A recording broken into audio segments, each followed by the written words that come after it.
Hello तो everyone. चलिए ये अपन स्टार्ट कर लेते हैं। शायद कि मुझे जहाँ तक अंदाज़ा है अपन ने चैप्टर का लास्ट स्टेज तक पढ़ लिया था। ठीक है, आज ही चैप्टर को अपन पूरा फिनिश कर लेते हैं और अगली क्लास में नया चैप्टर स्टार्ट करेंगे। ठीक है, चलो शुरू करते हैं, आइए। ठीक है, तो नया टॉपिक डालेंगे अब,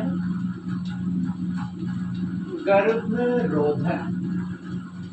अच्छा टॉपिक है, इम्पोर्टेंट टॉपिक है, छोटा टॉपिक है और ज़्यादा नंबर का सवाल इससे आने की उम्मीद रहती है। टॉपिक डालें गर्भरोधन। पहला क्वेश्चन तो एक नंबर में यही आ जाएगा कि गर्भरोधन कहते किसे हैं। ठीक है, तो लिखना गर्भधारण को रोकने का प्रक्रम गर्भरोधन कहलाता है।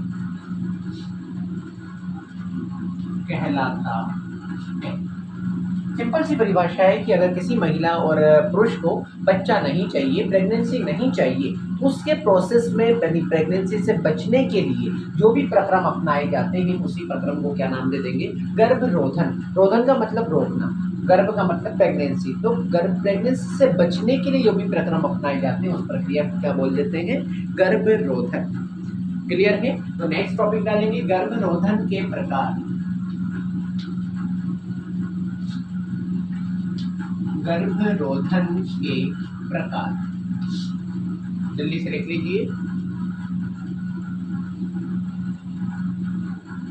ठीक है, इसमें पहला प्रकार लिखेंगे यांत्रिक यांत्रिक अवरोध लिखना। इसमें शुक्राणु व अंडाणु के मिलने से रोका जाता है। इसे यांत्रिक अवरोध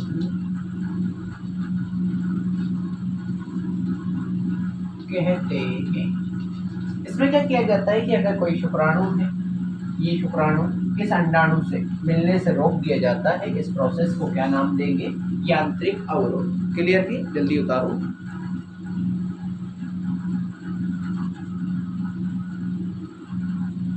उदाहरण में यही लिख देता हूं मैं। उदाहरण में फर्स्ट उदाहरण लिखना, शीशन को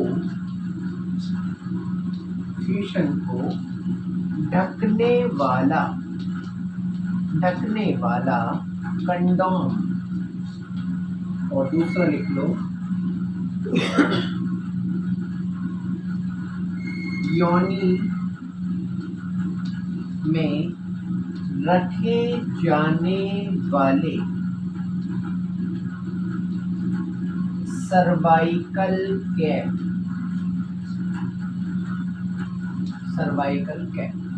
ठीक है, तो ये पहला मेथड है यांत्रिक अवरोध, प्रेगनेंसी से बचना है तो क्या करें। तो पहला मेथड है कि इसके अंदर अंडे को शुक्राणु को मिलने से रोक दिया जाता है। अब कैसे रोका जाता है, तो मान लो कि ये गर्भाशय, वापस से बना दे रहा हूँ ये, तो अब उसमें पहला तो ये शीशन को ढकने वाला कंडोम, मान लो कि यहाँ से शीशन एंटर भी किया, इस पे कंडोम लगा हुआ है, तो शुक्राणु यहाँ नहीं जाएंगे। शुक्राणु यहाँ नहीं जाएंगे तो यहाँ अंडाणु रहेगा, ये दोनों मिलेंगे नहीं तो बच्चा नहीं बनेगा। दूसरा लिखा है योनि में रखे जाने वाले सर्वाइकल कैप की तरह एक छोटी सी संरचना होती है जिसे योनि में फिट कर लिया जाता है। इससे अगर शीशन जाए भी तो शुक्राणु यहाँ ना जाए और बच्चा ना बने। क्लियर है? जल्दी से उतार लीजिए। पहला मेथड पढ़ाया यांत्रिक अवरोध।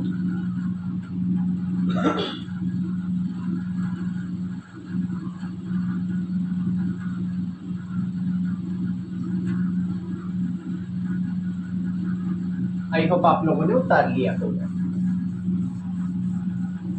सेकंड नंबर टॉपिक डालेंगे रासायनिक तकनीक कि रसायन लगा लो, केमिकल शुक्राणु अंडाणु बनेंगे या बनेंगे तो फिर मर जाएंगे।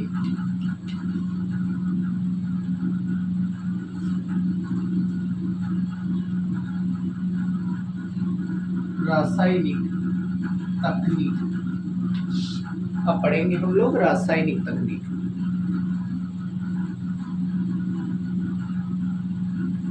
लिखना, मादा में अंड को बनने ना देना, मादा में अंड को बनने ना देना, इसके लिए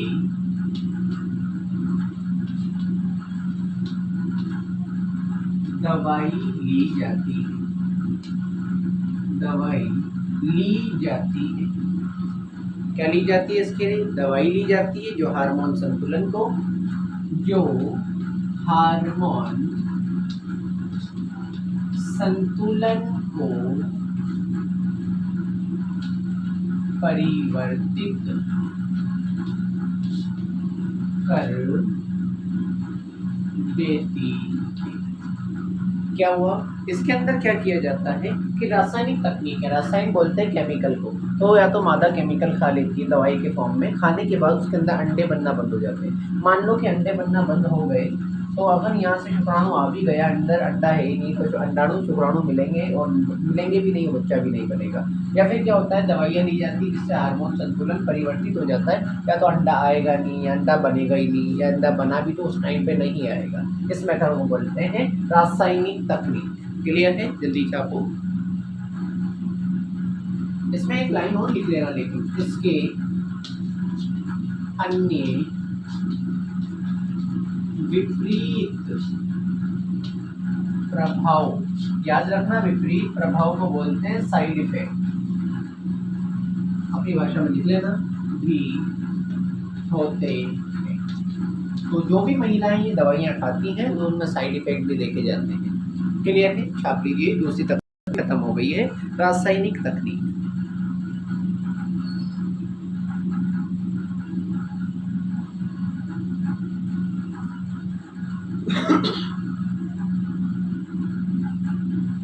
आई होप आप लोगों ने उतार लिया होगा। हाँ, तीसरी तकनीक का नाम लिखेंगे। पहला तो इसमें तकनीक का नाम भी पूछा जाता है और तकनीक की फुल फॉर्म भी पूछी जाती है, IUCD। याद रखना, IUCD। तो इसकी फुल फॉर्म लिख देता हूँ मैं पहले तो, intra uterine contraceptive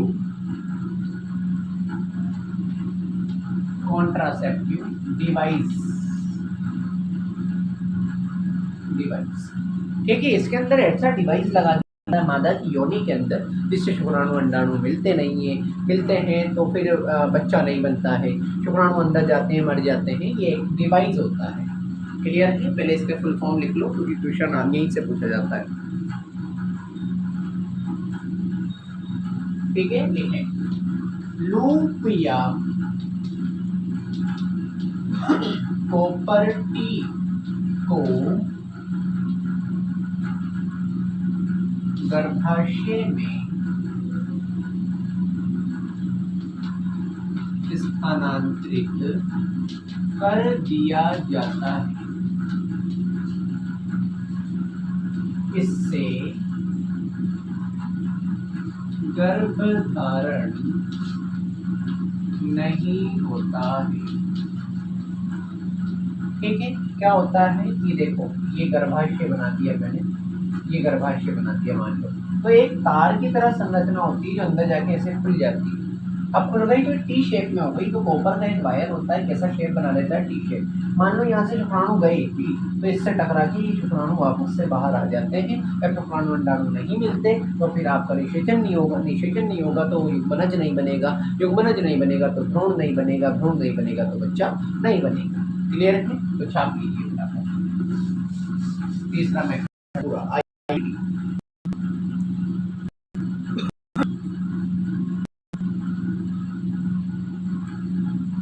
I hope आप लोगों ने।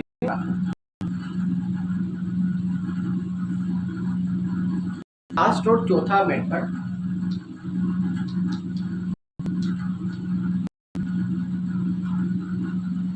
शल्य क्रिया तकनीक। यह है ऑपरेशन मेथड, जिसको आपने अपनी आम भाषा में कभी सुना हो, नसबंदी भी कहा जाता है। आई होप आप लोगों ने शायद ही सुना होगा। क्लियर है? तो आप देखिएगा, इसके अंदर पहले टॉपिक डालना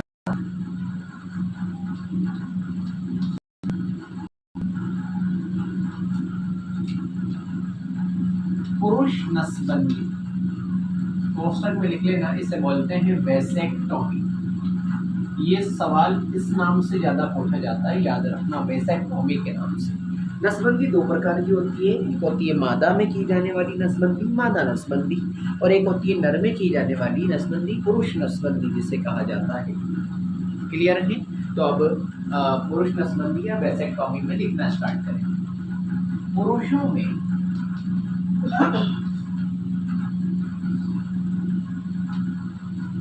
शुक्र वाहिनी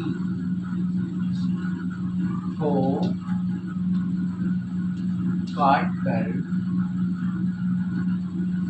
बांध दिया जाता है,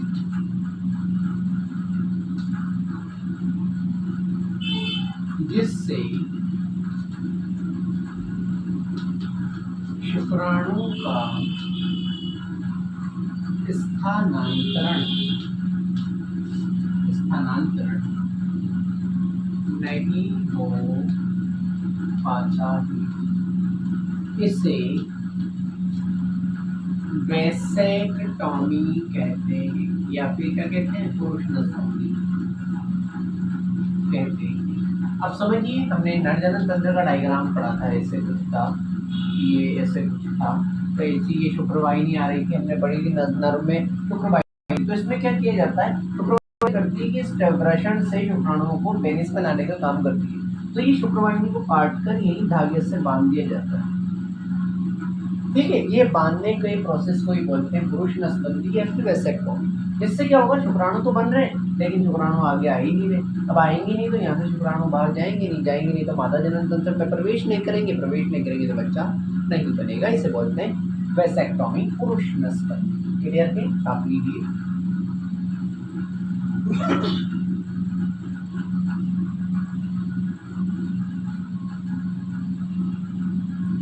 आई होप आपने लिख लिया होगा।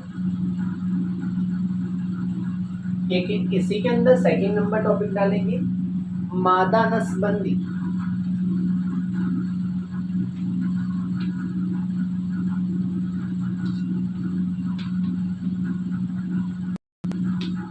इसे बोलते हैं ट्यूबेक्टोमी। और याद रखना, ये ऐसे नामों से ज्यादा पूछा जाता है ये क्वेश्चंस, इस वजह से मैं उस पर जोर ज्यादा दे रहा हूँ, क्योंकि ये तो सभी जानते हैं, वो कम जानते हैं। तो उस नाम से 10th क्लास के बोर्ड में ये क्वेश्चन बहुत ज्यादा पूछा जाता है। क्लियर है? तो मादा में अंडवाहिनी को काटकर बांध दिया जाता है, जिससे अंडाणु का निषेचन नहीं हो पाता। इसे ट्यूबेक्टोमी कहते हैं। कैसे कहते हैं ट्यूबेक्टोमी? जैसे कि नर में की थी, इसी तरीके से मादा जनन तंत्र में भी अपन ने ऐसी अंडवाहिनी पढ़ी थी।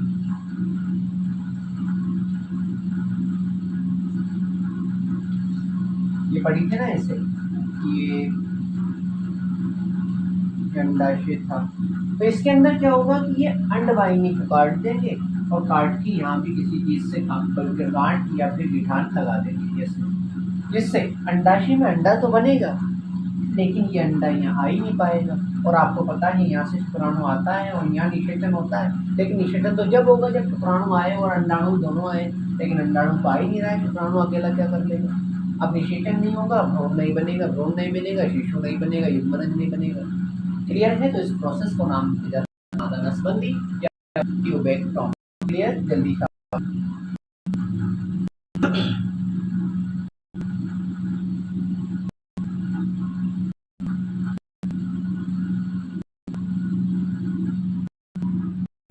आई होप आपने लिख लिया होगा। इस चैप्टर का लास्ट टॉपिक, 1 नंबर की परिभाषा आप लोगों की पूछी जाती है, भ्रूण हत्या। भ्रूण हत्या किसे कहते हैं? ठीक है, लिखना स्टार्ट करो। मादा भ्रूण में मादा भ्रूण को गर्भाशय में ही मार देना भ्रूण हत्या कहलाता है।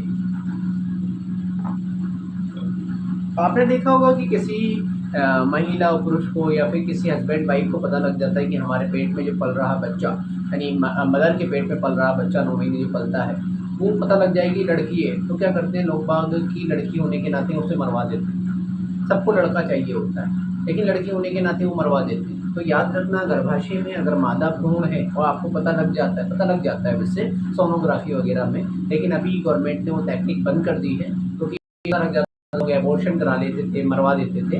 तो याद रखना, मादा भ्रूण हत्या या फिर भ्रूण हत्या किसे कहते हैं? मादा भ्रूण यानी लड़की को, भ्रूण यानी पेट में, मादा भ्रूण को गर्भाशय में ही मार देना या मरवा देना क्या कहलाता है? भ्रूण हत्या कहलाता है। आई होप आप लोगों को ये चैप्टर प्रॉपर क्लियर हुआ होगा। ये चैप्टर को हमें थोड़ा सा टाइम लगा, ठीक है, उसके लिए मैं क्षमा चाहता हूँ, बट आपको भी थोड़ा सा कॉम्प्रोमाइज़ करना चाहिए अपनी लाइफ में, ठीक है। मैं थोड़ा बिजी होगा, इसी वजह से मैंने नहीं डाली होगी वीडियो वगैरह, ठीक है। आप भी थोड़ा सा सब्र रखा करें। अगर आपको देखो हमारे 4 चैप्टर पूरे हो गए। 4 चैप्टर का मतलब है कि अगर हर एक चैप्टर का एवरेज भी 4 नंबर भी लेके चले ना हम लोग, तो 4 इंटू 4 16 नंबर के हम लोगों ने प्रॉपर पढ़ लिया है। आपको पास होने के लिए केवल और केवल 14 नंबर चाहिए, ठीक है। तो हमने ये मान लीजिए पासिंग मार्क्स पढ़ लिया है, और मैंने आपसे बोल रखा है कि ये मेरी जिम्मेदारी है बोर्ड के पहले आपकी इस 10th क्लास के सिलेबस को ख़त्म कराना। बट ऐसा तो नहीं कि मैं अब एक दिन के अंदर पूरा सिलेबस ख़त्म करा सकूं, तो आपको भी थोड़ा सा पैसेंस रखना होगा, सब्र रखना होगा, मेहनत से काम करना होगा। बाकी का जितने भी किसी दिन वीडियो नहीं आती, तो मैं अभी भी बोल रहा हूँ आप पहले की वीडियो से रिवाइज़ करें, क्योंकि जो जितना रिवाइज़ करेगा उसकी ही उतनी परसेंटेज बूस्ट होगी। मैं आपको अभी भी एक चीज़ बता रहा हूँ, ठीक है। अभी आप लोगों के पास अभी शायद अगस्त चल रहा है, ठीक है। सितंबर, अक्टूबर, नवंबर, दिसंबर, जनवरी, 5 महीने बाकी हैं। अगर एक चैप्टर को एक हफ्ते में भी पूरा कराता हूँ, तो एक हफ्ते यानी एक महीने में 4 हफ्ते होते हैं, तो 5 महीने के अंदर कितने हफ्ते हो जाएंगे?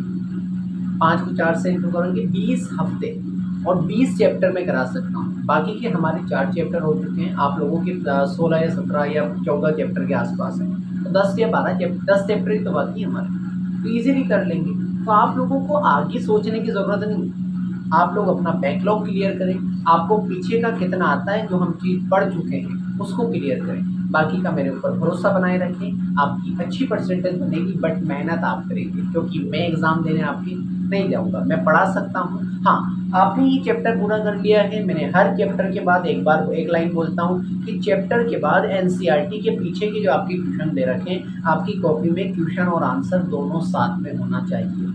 और आंसर के लिए आपने बता रखा है, किसी के पास बुक नहीं है, किसी के पास नहीं ला सकता पासबुक, कोई दिक्कत नहीं।